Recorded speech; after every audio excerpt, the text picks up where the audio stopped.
Is Tim crazy? Take a seat.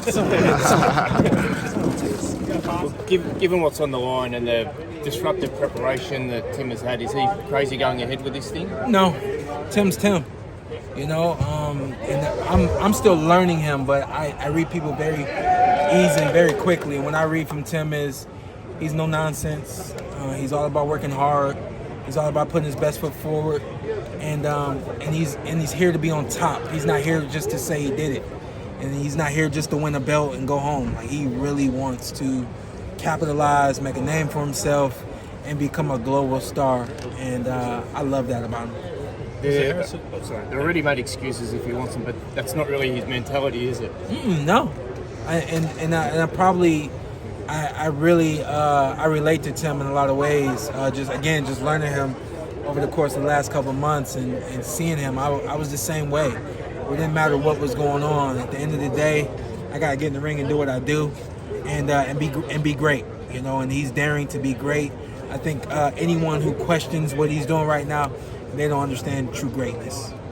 You had the chance to come out and see Tim fight Tony Harrison. Yeah. How do you look back on that performance from Tim? I think Tim grew up very quickly along the way in preparation for that fight, and then I think that on fight night he really grew because all of his preparation showed itself and it proved itself to work. You know, so I saw that fight going differently. Tony didn't really do some of the things I expected him to do.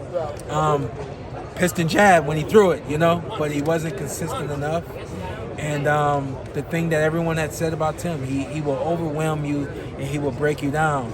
That's exactly what he did to Tony. So I think that he's really just sharpening his skills, and it's not just about being overbearing. And I think that that's the best part about Tim as a fighter, to get to this point and be able to switch up, do different things in the ring. It's going to be really beneficial for him getting past Ocampo, and then obviously looking forward to Charlie. How do you see the fight going this weekend, sort of stylistically? Ocampo's pretty tall. I think stylistically it works to Tim's style. I think Ocampo is a come straight ahead fighter. He's not much movement, which means he's going to be right in line for just about everything that Tim throws, and I wouldn't be surprised if it's a quick night. What do you think of his mentality, just the fact he's taking this fight? Do you think we should be seeing more of this kind of thing in boxing? Yep. I think right now Tim is probably the best functional fighter right now in the world, where he's busy, out of sight, out of mind. And a lot of fighters don't realize that I take 6 months out of the ring and nobody remembers what I did, nobody remembers who I am, you know? And so he's being consistent. And he's keeping the work right there in front of everybody. You can't deny Tim, especially if he puts it down against Carlos Ocampo. You know, 2 fresh performances this year, and looking for another one near the fall. I mean, that's great. You know. Where do you rate Tszyu in terms of Charlo if that fight happens later this year? Well, I think Tim is staying busy. A year ago, I would have said Charlo wins that fight easy. After seeing his fight against Tony, I said, this is still going to be a really hard fight for both fighters, but I think Charlo's going to win.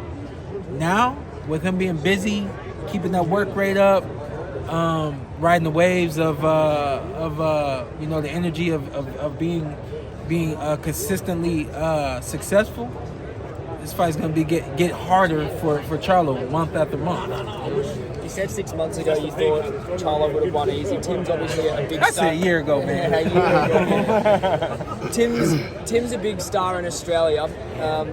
It felt like the Harrison fight was kind of his coming out party for the US. Do you feel like the US boxing fans are starting to put a bit of respect on his name now? Well, I think, to be honest with you, and just being frank, I think another American fighter would have been beneficial for Tim in terms of being able to translate to the American audience. I think that him getting in the ring with a Mexican fighter that doesn't have the support of Americans, I don't think that this fight for him is beneficial in terms of his popularity with the American boxing fans. But he does something amazing, something that no one's really been able to do, knock out Ocampo. Yeah, Errol stopped him, but it was a body shot, you know.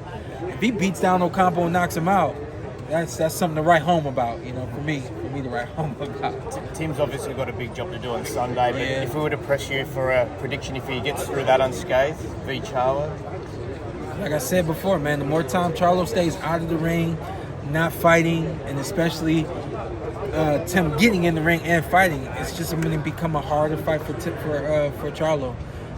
Right now, it may even be 50-50 now, you know? I see Tim really maturing, and when you get in the ring with someone and they say, well, who have you fought? Well, each fight's a stepping, it's a step up the ladder. And I believe that Tim is taking all the right steps and Charlo's staying here. It's only a matter of time before he goes here. And on fight night, he could actually do that, you know? That remains to be seen, but right now I think it's a 50-50 fight. We got Crawford Spence in a couple of weeks. You fought them both. Right? How's that? Talking Crawford Spence. Bad memories, or? It's gonna be a great fight, though. It's gonna be a great fight. Fight of this generation, and I can't wait for that one, man. It's a pick'em fight, man. They both got all the tools, and that's all you could ever want. You know, I'm not concerned with figuring out who's gonna win the fight. I'm concerned with figuring out who wins. You know what I mean? When it happens, you know. thanks very much. Sean. You guys got it.